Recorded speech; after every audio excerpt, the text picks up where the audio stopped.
Jai Hind students, this is class 7th history and chapter 7.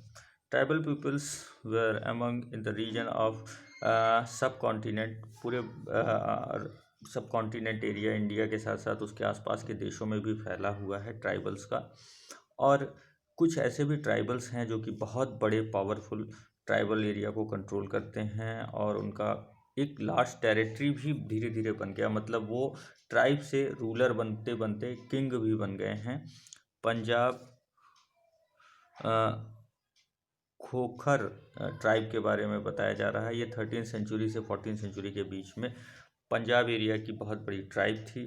और घग्गर जो है ये भी एक अपने आप में इम्पॉर्टेंट ट्राइब हुआ करती थी। देयर चीफ कमाल Khan Ghaggar was made a noble mansabdar by the emperor Akbar. Akbar के टाइम में खक्कर जाति के जो है खुकर जाति के ये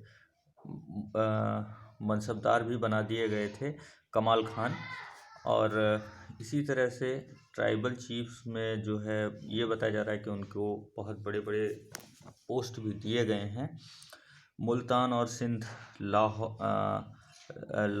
लंगर and Ahoms dominated extensively region before they were subdued by the Mughals। और कई ऐसे भी ट्राइबल्स थे जो कि अपने उस पूरे एरिया के रूलर्स के अंडर में भी बड़े बड़े पोस्ट पाए हुए थे, जिसमें अहोम भी थे और अदर मुंडा ट्राइब्स भी थी। Baloch were another large powerful tribes in the north west. Baloch के भी बारे में बताया जा रहा है जो कि उत्तर पश्चिमी एरिया में जो है बहुत बड़ी ट्राइब थी और ये अब पाकिस्तान में है बलूचिस्तान।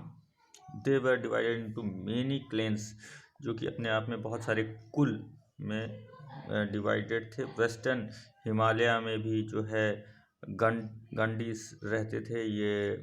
ये भी नॉर्थ ईस्ट एरिया के सब कॉन्टिनेंट में भी बहुत मशहूर थे। और इसके अलावा नॉर्थ ईस्ट में नागा अहोम भी अदर ट्राइब्स थी। Many of the area present day Bihar Jharkhand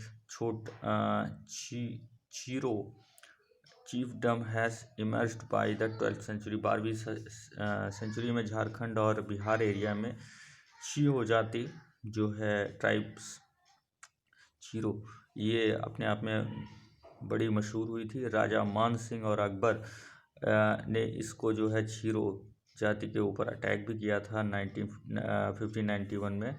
और यहाँ से बहुत सारी बूटीज़ वगैरह यहाँ से लेकर के गए थे वो।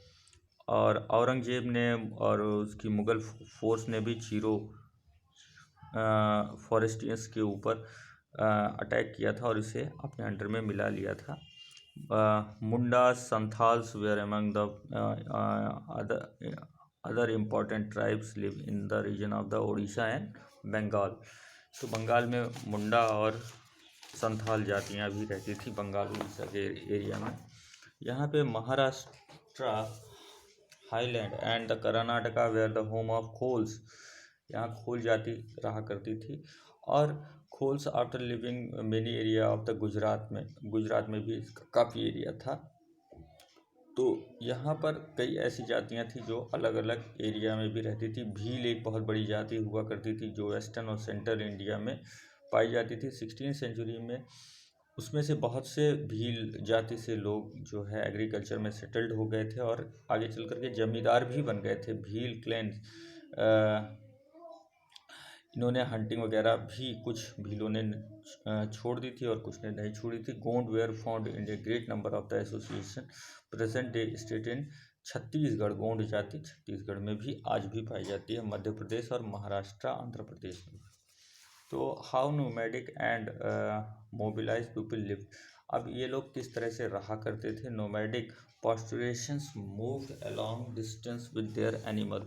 उनके पास बहुत सारे पॉस्चुरेशंस होते थे, मतलब जानवर भी हुआ करते थे। वो अपने जानवरों को ले करके एक जगह से दूसरी जगह ट्रांसफ़र किया करते थे और उन्हें चरवाते थे। इसके साथ साथ उनका मिल्क और अदर जो भी मटेरियल्स हैं उसको ये जो है घी ऊल एक्सेट्रा ये एक्सचेंज करके एग्रीकल्चरल गेन्स और क्लॉथ, यूटेंसिल्स, ये सब जो उनकी ज़रूरत के सामान होते थे एक्सचेंज करके लिया करते थे।